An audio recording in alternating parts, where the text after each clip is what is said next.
Yemen और Somalia से बड़ी खबर आ रही है, जहां पर दो जहाज हाईजैक किए गए हैं।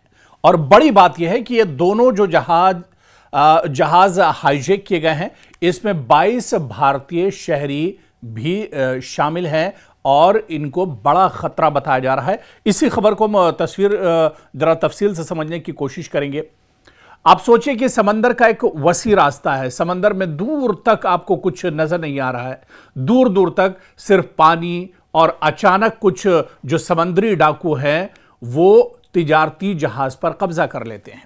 जहाज पर मौजूद जो क्रू मेंबर्स हैं, जो अमला है, इनके पास न भागने की कोई जगह है और ना ही मदद पहुंचने की कोई जमानत। अब ऐसा ही खतरनाक वाकया यमन और सोमालिया के करीब पेश आया है, जहां सिर्फ चंद दिन के अंदर दो तिजारती जहाजों को जो समुद्री डाकू हैं, जिन्हें मुसल्लह कज़ाक कहा जाता है, कज़ाकों ने हाईजैक कर लिया है। इन दोनों जहाजों पर मजमूई तौर पर 22 भारतीय शहरी भी सवार थे, जो जानकारी निकल कर आ रही है। लेकिन सबसे अहम बात यह है कि ताजा दस्तयाब जो खबरें हैं, इनके मुताबिक भारतीय अमले के अरकान पूरी तरह से महफूज हैं, सेफ हैं। लेकिन सवाल यह है कि यह हमला कहां हुआ है, जहाजों पर किसने कब्जा किया है, मतलब ये जो डाकू हैं इनका ताल्लुक कहां से है, और अचानक इस इलाके में समुद्री कज़ाकी का खतरा आखिर क्यों बढ़ गया। यमन में इस तरह का यह हमला कैसे हुआ है, इसी को दरअसल समझना होगा। क्योंकि कहा जा रहा है कि पहला जो जहाज है, दो जहाजों पर यह हमले हुए हैं। पहला जहाज 16 जो हिंदुस्तानी शहरी इस पर सवार थे, और जो पहला वाकया है ये दरअसल 20 अगस्त का है, जो खलीजे अदन में पेश आया है।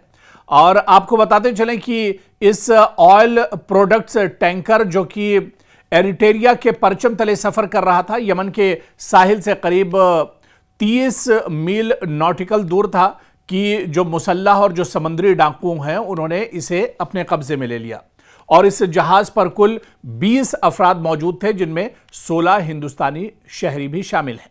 बाकी अमले में शाम के लोग हैं, सूडानी हैं और इराकी शहरी भी हैं, जबकि एक शख्स की कौमियत के बारे में और नेशनलिटी के बारे में जानकारी नहीं मिली है। खबरों के मुताबिक तकरीबन 6 जो समुद्री डाकू हैं उन्होंने जहाज पर सवार हुए और उनका कंट्रोल एक तरह से अपने कब्जे में ले लिया। इनके पास हथियार, गोला बारूद था और बंदूक की नोक पर इस जहाज को अपने कंट्रोल में कर लिया। इसी तरह से दूसरा जहाज सोमालिया के करीब हाईजैक हुआ है, जहां दूसरा इससे चंद रोज पहले यानी 17 अगस्त का मामला है।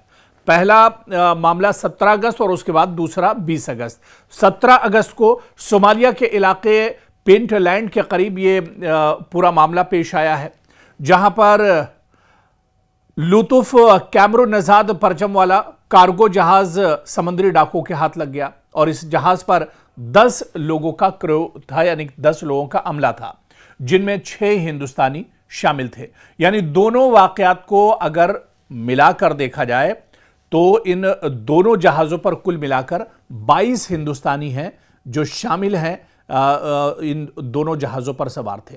अब समुद्री डाकुओं के कब्जे में आने वाले दोनों जहाजों पर 22 हिंदुस्तानी मौजूद थे, यानी 22 हिंदुस्तानियों के सामने एक तरह से खतरा है। रिपोर्ट्स के मुताबिक तकरीबन 8 मुसल्लह जो समुद्री डाकू हैं, कज़ाक हैं, 2 छोटी कश्तियों के जरिए जहाज तक पहुंचे। इनके पास AK-47 तर्ज की राइफलें थी, और आपको बताते चले कि इन्होंने फौरन इन जहाज़ों पर हमला किया और बंदूक की नोक पर इन जहाज़ों को अपने कब्जे में कर लिया है। हिंदुस्तानी अमले के 22 जो हिंदुस्तानी लोग हैं वो इसमें एक तरह से फंसे हुए हैं।